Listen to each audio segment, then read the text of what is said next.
আপোনাৰ বাৰু ক্ৰমান্বয়ে ক্ৰেডিট স্কোৰ কমি গৈ আছে নেকি? ক্ৰেডিট স্কোৰ কম হোৱাৰ বাবে আপুনি চিন্তিত হৈছে নেকি? ক্ৰেডিট স্কোৰ কমি থকাৰ বাবে লোন লোৱাত অসুবিধা পাইছে নেকি? যদি হয় তেন্তে কেনেকৈ বৃদ্ধি কৰিব আপোনাৰ ক্ৰেডিট স্কোৰ? ভাল ক্ৰেডিট স্কোৰ থকা লোকক বেংকবোৰে সহজে ঋণ প্ৰদান কৰে। যদি আপোনাৰ ক্ৰেডিট স্কোৰ কম হয় তেতিয়াহ'লে ঋণ দিলেও বেছি সুদ আদায় কৰে। সিভিল বা ক্ৰেডিট স্কোৰ 750তকৈ কম থকা সকলে বিভিন্ন সমস্যাৰ সন্মুখীন হ'ব পাৰে। জানো আহক ক্ৰেডিট স্কোৰ উন্নত কৰিবলৈ আপুনি কি কৰা উচিত। সুতৰ হাৰ বাঢ়ি গৈ আছে আৰু বেংকবোৰেও নতুন ঋণ দিয়াৰ বাবে নিয়মবোৰ কঠোৰ কৰি আছে। কম ক্ৰেডিট স্কোৰ থকা সকলে সমস্যাৰ সন্মুখীন হ'ব। তেওঁলোকৰ পৰা বেংকবোৰে আৰু অধিক সুতৰ হাৰ আদায় কৰিব।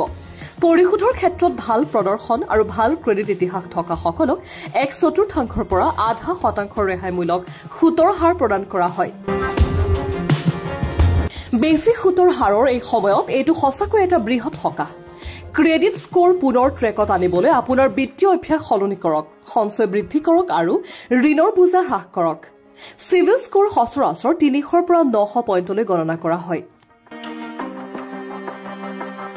750তকৈ অধিক পইণ্টক এটা ভাল ক্ৰেডিট স্কোৰ হিচাপে গণ্য কৰা হয়। ইয়াৰ অৰ্থ হৈছে আপুনি আৰ্থিকভাৱে সুস্থিৰ। আপুনি ঋণৰ কিস্তি আৰু ক্ৰেডিট কাৰ্ডৰ বিল সময়মতে পৰিশোধ কৰে। ইমান ভাল স্কোৰ পোৱাসকলৰ বাবে ঋণ পোৱাটো সহজ।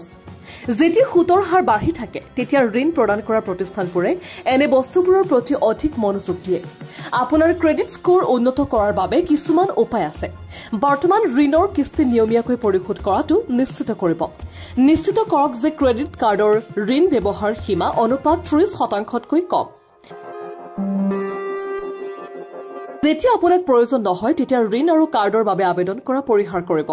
যদি ঋণদাতাৰ ভুলৰ বাবে আপোনাৰ প্ৰতিবেদনত কোনো ভুল তথ্য দেখা যায় লগে লগে বেংক NBFCৰ সৈতে যোগাযোগ কৰক। ইয়াক সংশোধন কৰক। News desk report.